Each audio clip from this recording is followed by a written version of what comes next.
I have always been there for Ben when he's needed me, and I've always protected him. He's been rejected by everyone, except for his grandmother and myself. Because Ben had ADHD, he was totally misunderstood. I remember him crying himself to sleep when he was in kindergarten because no one would play with him. It breaks your heart.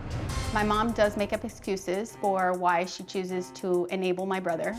She says it's out of guilt because he's had a rough lot in life. He has ADHD, so she overcompensates by continuously letting him maintain this bad behavior.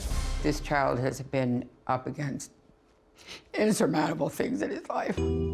Ben experienced abuse from his father. He was thrown against the wall. His father would be grabbing him around the neck, throwing him onto the ground. I felt if I contacted CPS, they'd take all 3 of my children and I'd never get them back. Because Ben was constantly being abused, I had to get him into a boarding school. While Ben was at boarding school, they were doing horrendous things to him. They starved him, made him eat alone, and they would all gang up and beat him up. My intentions were good, but in the end, it just really ripped my heart out that I'd sent him to a torture chamber. Ben brought up the boarding school countless times. He's brought up my dad and the abuse that he endured. When he's doing this, my mom sits there and takes it. She cries because she thinks that she deserves it. My brother takes advantage of that. The guilt is overwhelming. I have guilt all the time. I feel like I'm the only one that did this to him.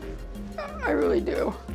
I wish I could go back and redo it, and his life would be different, and he'd be a different kid.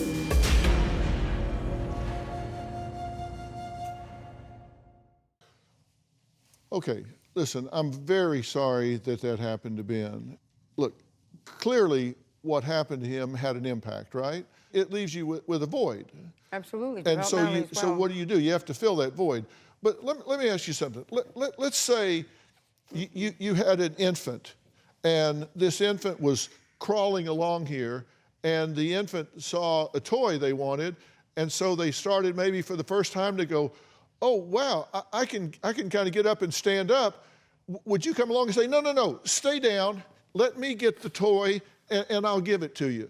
Absolutely not. And then if they were crawling along and they saw something they wanted to eat and it was up on a little child-safe shelf and they started to pull themselves up, would you go, no, here, you stay on the floor, I'll put it down here so you don't have to pull yourself up? You wouldn't do that, would you? Absolutely not. Then why are you doing it with your son now? You're not requiring him to pull himself up to get what he wants. You're not requiring him to stand up like a man and do what he needs to do, which you wouldn't do to an infant. You would require more from an infant crawling on the floor than you are from your... Doug, help me out. Ben needs to stand on his 2 feet. He's, 32 years old, soon to be 33, and the enabling needs to stop, and he needs to grow up. And my theory is you're doing that to make yourself feel better, not to help Ben. And that is a selfish thing to do. Yeah. The hell with you. I want to feel better today, so I'm going to buy you how many cars? 6, 7. 7 cars. And what's happened to those cars? Some were crashed, some were sold, one was on fire. He's destroyed them all. They've been destroyed. Dr. Phil, he's never had a car for more than a year. Is there something I'm missing?